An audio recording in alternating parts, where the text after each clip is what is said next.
तो सीआर देखिएगा, calculate the mass of, मतलब ये आपको कैलकुलेशन करने के लिए ज्यादातर ऐसे बिट में क्वेश्चन पूछा जाता है। लिखिएगा, calculate the mass of liquid, calculate the mass of liquid expelled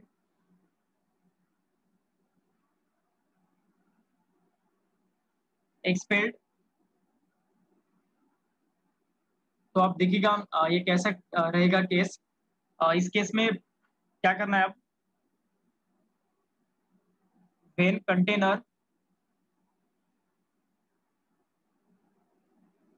container is filled with a liquid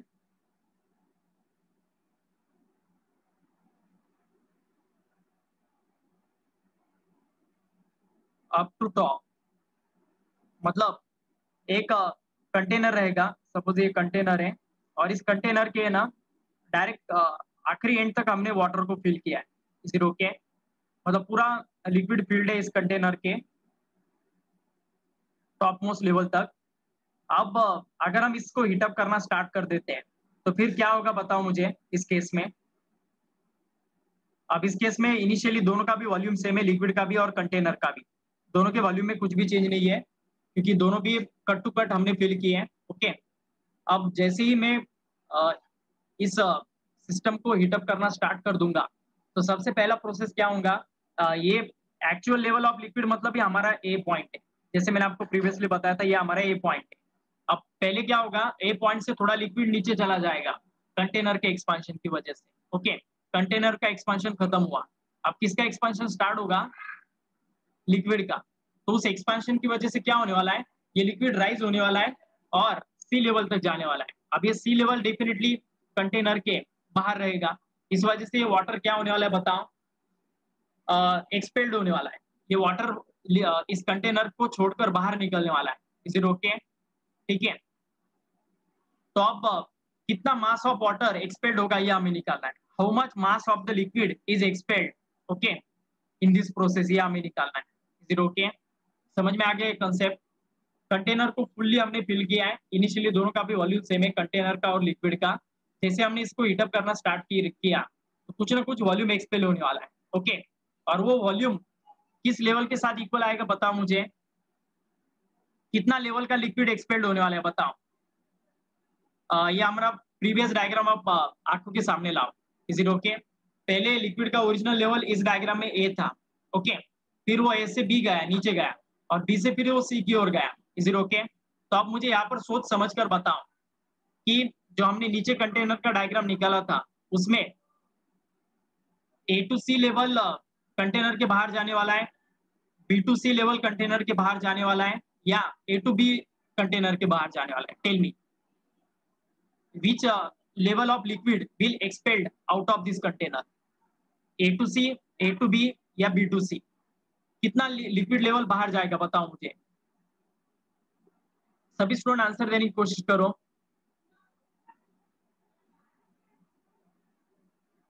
अब यह हमारा जो गिवन क्वेश्चन था ना, जो मैंने नीचे दिया था, उस क्वेश्चन में प्रीवियस लेवल उसका ए था, जो ए लेवल इसके टॉप मोस्ट लेवल पर है। ओके, और फिर क्या होने वाला है, फिर पहले तो लेवल डिक्रीज होगा, ए टू बी जाएगा वो, और बाद में वो बी टू सी जाने वाला है। ओके, तो कितना लेवल का वाटर कंटेनर के बाहर चला जाएगा बताओ मुझे। Tell me the answer of this question, how much level of water will expelled out of this container. Okay, तो एटमोस्ट स्टूडेंट का आंसर राइट है, एक दो स्टूडेंट ने आंसर गलत दिया है। इसका सही आंसर रहेगा A to C, is it okay. क्योंकि आपको पता है जो टॉप मोस्ट लेवल था ना इस कंटेनर में, यही हमारा ओरिजिनल लेवल था। तो सबसे पहले कंटेनर एक्सपांड होने के बाद क्या हो जाएगा, ये लेवल बी पर चला जाएगा जो नीचे होगा। ओके, लेकिन जब रियल एक्सपांशन होगा तो फिर ये लिक्विड लेवल, मतलब ऐसा होता नहीं है, लेकिन मैं आपको समझने के लिए दिखा रहा हूँ। ओके, कि ये बी टू सी जाने वाला है, तो ये जो ए टू सी ये जो पोर्शन है ना, इतना पोर्शन का लिक्विड एक्सपेल्ड होने वाला है, इज इट ओके। ठीक है, तो ये जो डार्क किया हुआ सेक्शन है, इतने सेक्शन का वाटर नीचे चला जाएगा क्योंकि कंटेनर ए तक ही प्रेजेंट है। ओके, ऐसा ऊपर जाके तो नहीं होगा, ये सब तरफ से ऐसा निकलते निकलते जाएगा, सिर्फ समझने के लिए आपको दिया है। ओके, वरना बोलोगे सर ने ऐसा क्या निकाला। ओके, तो रियली मतलब ये ए टू सी लेवल का जो मास ऑफ लिक्विड होगा वही एक्सपेल्ड होने वाला है out of this container. Okay, और उसी का मास हमें निकालना है, उसी के मास निकालने के लिए हमें ये क्वेश्चन दिया है और वही यही कैलकुलेशन हमें इसमें करना है। Is it okay? तो फिर ए टू सी ये जो लेवल है ये किस फिनोमिनॉन से बिलोंग करता है? रियल एक्सपांशन, अपैरेंट एक्सपांशन या फिर कंटेनर के एक्सपांशन? बताओ मुझे। ए टू सी ये जो लेवल रहेगा, ए टू सी ये जो बीट रहेगा, ये किस एक्सपांशन के साथ डील करता है? कंटेनर एक्चुअल एक्सपांशन मतलब जिसको रियल एक्सपांशन कहते हैं हम वो, या apparent expansion? Tell me the answer of this question. A to C, this phenomenon is belongs to which type of case? Yes, it is a phenomenon which related to the apparent expansion. तो बताओ मुझे apparent expansion से change in volume हम कैसे निकालते हैं? apparent expansion का जो कोएफिशिएंट है वो मैंने गामा A से इंडिकेट किया था। तो gamma A is equal to क्या आएगा बच्चों? Change in apparent volume upon change in apparent volume upon original volume into क्या रहेगा? Change in temperature. Is it okay? This concept is clear to all of you? तो change in volume का, change in apparent volume का formula हम कैसे निकालेंगे? Change in apparent volume is equal to original volume into coefficient of real expansion gamma ए और delta T रहेगा। Is it okay? तो आप देखिएगा चेंज इन अपैरेंट वॉल्यूम मतलब इनिशियली इसका वॉल्यूम भी था जो लेवल ए तक था। ओके, अब इसका वॉल्यूम बढ़ गया है और ये ए टू सी हो गया है। डेफिनेटली फाइनल वॉल्यूम बढ़ा है और इनिशियल वॉल्यूम कम है, क्योंकि लिक्विड जब एक्सपांड होता है तो बाद में उसका वॉल्यूम ज्यादा होता है और पहले वॉल्यूम कम रहेगा। डेफिनेटली ये केस ऑकर होने वाला है। तो जो मास एक्सपेल्ड होगा ना वो किस वॉल्यूम के साथ रिलेट करेगा? आपको पता होगा मास इज नथिंग बट मतलब डेंसिटी के टर्म में अगर हम फॉर्मूला यूज करते हैं तो density is equal to mass upon volume. Okay, तो मास इज इक्वल टू क्या होगा? Density into volume. Is it okay? समझ में आ रहा है?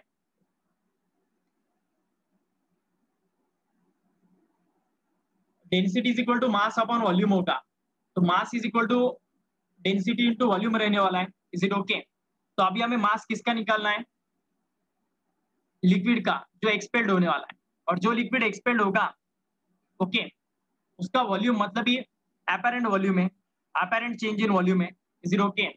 जो लिक्विड एक्सपांड होने वाला, एक्सपेल्ड होने वाला है ना, उसका अगर हमें वॉल्यूम निकालना है एक्सपेल्ड लिक्विड का, तो वो हमें कौन सा फैक्टर देने वाला है? Change in apparent volume. Is it okay? Change in apparent volume कैसे निकालने वाले हम? लिक्विड ऐसा अपेयर हो रहा है कि ए टू सी जा रहा है। Is it okay? पहले ये लिक्विड ए लेवल तक था तो तब उसका वॉल्यूम भी था, जब वो सी लेवल पर गया तो अपैरेंट वॉल्यूम जो रहेगा वो डेफिनेटली ज्यादा रहेगा बात का, और फिर उन दोनों का अगर हम सब्ट्रैक्शन करते हैं तो फिर हमें चेंज इन अपैरेंट वॉल्यूम मिल जाएगा। Is it okay? मतलब अभी भी अगर नहीं समझ में आया तो सिंपल वे से समझाता हूँ। पहले लिक्विड ए लेवल पर था तो उस वॉल्यूम को V1 कंसीडर करो। Let us consider that volume to be a V1। अब ये अपैरेंट एक्सपेंशन हुआ, ये लिक्विड ए टू सी चला गया। ओके, तो सी लेवल पर लिक्विड जाने के बाद उसका वॉल्यूम क्या होगा? V2। Is it okay? ये कौन सा एक्सपेंशन हुआ है लिक्विड का? अपैरेंट। ए टू सी चला गया, तो फिर V2 माइनस V1 करेंगे तो फिर हमें क्या मिलने वाला है? Change in volume. लेकिन ये चेंज इन वॉल्यूम किस फिनोमिनॉन की वजह से हुआ है? अपैरेंट फिनोमिनॉन की वजह से। A to C level apparent phenomenon indicate करता है, तो ये चेंज इन वॉल्यूम भी अपैरेंट फिनोमिनॉन का है। इस वजह से change in apparent volume delta V APP इससे मैंने इंडिकेट किया है। Okay, change in apparent volume is equal to original volume V into coefficient of apparent expansion और डेल्टा T रहेगा। Is it okay? और यही आपको change in volume, apparent volume का जो फॉर्मूला है यही आपको एक्सपेल्ड मास देने वाला है। तो अभी हमें इसी का फाइनली कन्वर्जन करना है, वैल्यूज पुट करना है, फाइनल आंसर निकल जाएगा। Is it okay? Mass is equal to rho into volume होगा। ओके, तो फिर हमें यही लॉजिक लगाना है रो का, डेंसिटी का। ओके, तो आप देखिएगा volume is equal to mass upon density रहेगा। तो चेंज इन अपैरेंट वॉल्यूम अगर हम लेते हैं तो फिर क्या रहेगा? आप देखिएगा चेंज इन मास यही एक्सपेल्ड मास रहेगा जिसका आंसर हमें निकालना है डेल्टा एम का। चेंज इन वॉल्यूम अगर है तो change in mass upon original मतलब डेंसिटी आएगा रो। Is it okay? तो यही एपरेंट वॉल्यूम का जो फॉर्मूला है ये हमें पुट करना है यहाँ पर। तो change in mass upon density rho is equal to V. V की जगह अब हम मास अपॉन डेंसिटी पुट करने वाले हैं, एम बाय रो, और ये gamma A into delta T रहेगा। Is it okay? तो अब देखिएगा रो रो गेट कैंसल, और फाइनली हमें आंसर क्या मिलने वाला है फिर देखिएगा, expelled mass delta M is equal to original mass M into gamma A into delta T रहेगा। तो ये फॉर्मूला आपको फाइनल आंसर दे देगा। Is it okay? This concept is clear to all of you? तो एक्सपेल्ड मास अगर निकालना है तो फिर हमें ये फॉर्मूला यूज करना पड़ेगा। ओके,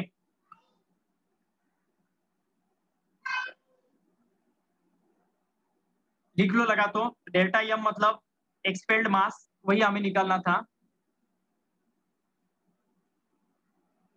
एम मतलब ओरिजिनल मास रहेगा लिक्विड का,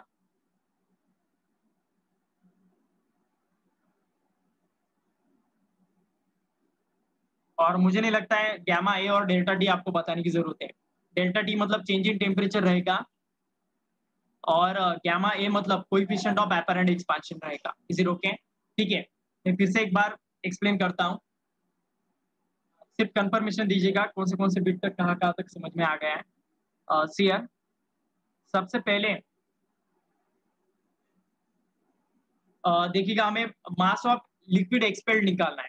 पहले हमने क्या किया था, टॉप मोस्ट लेवल तक कंटेनर को फिल किया है। ओके, अब जैसे हम इसको हीटअप करेंगे तो पहले डिक्रीमेंट होता है, बाद में इंक्रीमेंट होता है। तो पहले उसका लेवल ए था और बाद में वो सी लेवल तक जाने वाला है। ओके, तो ए टू सी लेवल में जो लिक्विड था ना, उसी का हमें मास निकालना है, इसी को मास एक्सपेल्ड कहा जाता है। तो प्रीवियसली उसका वॉल्यूम भी था, और फिर उसका वॉल्यूम सपोज V2, पहले अगर वॉल्यूम V1 कंसीडर करते हैं, बाद का वॉल्यूम V2, तो V2 माइनस V1 करेंगे तो चेंज इन वॉल्यूम आएगा। लेकिन हम कौन से लेवल से कौन से लेवल लिक्विड राइज हुआ इंडिकेट कर रहे हैं, ए टू सी में। ए मतलब उसका ओरिजिनल वॉल्यूम था, और सी मतलब उसका एपरेंट वॉल्यूम है। ए टू सी जाते वक्त केस हम एज्यूम कर रहे हैं, मतलब हम क्या एज्यूम कर रहे हैं, एपरेंट चेंज इन वॉल्यूम। तो apparent change in volume delta V A P P से मैंने इंडिकेट किया। ओके, और ये apparent change in volume change in mass upon density रहेगा। Is it okay? डेंसिटी तो कांस्टेंट होता है, वॉल्यूम कम या ज्यादा हो, डेंसिटी पर कुछ भी इफेक्ट नहीं होता है। तो जितना वॉल्यूम चेंज होने वाला है एग्जैक्टली उतना ही चेंज इन मास होने वाला है। इज इट ओके इस केस में? तो इस वजह से change in volume is equal to, मैंने change in mass upon density ये फॉर्मूला यूज किया। इसमें कुछ दिक्कत, ये देख सकते हो आप यहाँ पर, ये जो फॉर्मूला था, ये फॉर्मूला तो हमने पहले ही डिराइव किया था, इसे फिर से एक्सप्लेन करने की जरूरत नहीं है। ये जो हमारा कोएफिशिएंट ऑफ एपरेंट एक्सपांशन है गैमा ए, तो उसी का ये फॉर्मूला है delta V A P P divided by V into delta T. Okay, तो फिर उसी फॉर्मूले से मैंने delta V A P P का फॉर्मूला बनाया। फिर delta V A P P मतलब चेंज इन एपरेंट वॉल्यूम, इसका फॉर्मूला मैंने change in mass upon density put किया। ओरिजिनल वॉल्यूम को भी मैंने मास अपॉन डेंसिटी से रिप्लेस कर दिया। यह मतलब ओरिजिनल मास रहेगा। ओके, रो मतलब डेंसिटी तो अब चेंज नहीं होगा, एज इट इज रहने वाला है दोनों केसेस में। तो रो रो के गेट कैंसल, दोनों तरफ वो सेम था। फाइनली फिर क्या आने वाला है, m into gamma A into delta T. Is it okay? तो ये फाइनल आंसर हमें मिलने वाला है। डेल्टा टी मतलब चेंज इन टेम्परेचर, और गैमा ए मतलब coefficient of apparent expansion of liquid रहेगा, यम मतलब मास ऑफ लिक्विड रहेगा। ओके, और डेल्टा यम मतलब mass of liquid correspond to delta m मतलब क्या रहेगा, मास एक्सपेल्ड रहेगा, जिसी का हमें आंसर निकालना था। Is it okay? समझ में आ गया? Give me the confirmation. Okay, ठीक है। तो ऐसा ये बीट रहेगा related to the liquid expansion. और भी इसकी कुछ बीट्स हैं, और भी इसके ऊपर कुछ न्यूमेरिकल्स है, वो लगा तो हम नेक्स्ट लेक्चर लेते हैं। कल के लेक्चर में हमें सिर्फ एक ही चीज लेना है, ये जो थर्मल एक्सपांशन मैंने पढ़ा है लिक्विड का और सॉलिड का, इन दोनों भी बीट्स पर हमें कल के लेक्चर में क्वेश्चन आंसर लेना है। तो कल के लेक्चर में हम जितने हो सके उतने क्वेश्चन आंसर्स लेते हैं related to the thermal expansion. Okay, तो आज के लिए इतना ही, नेक्स्ट लेक्चर हम रिमेनिंग पार्ट लेते हैं।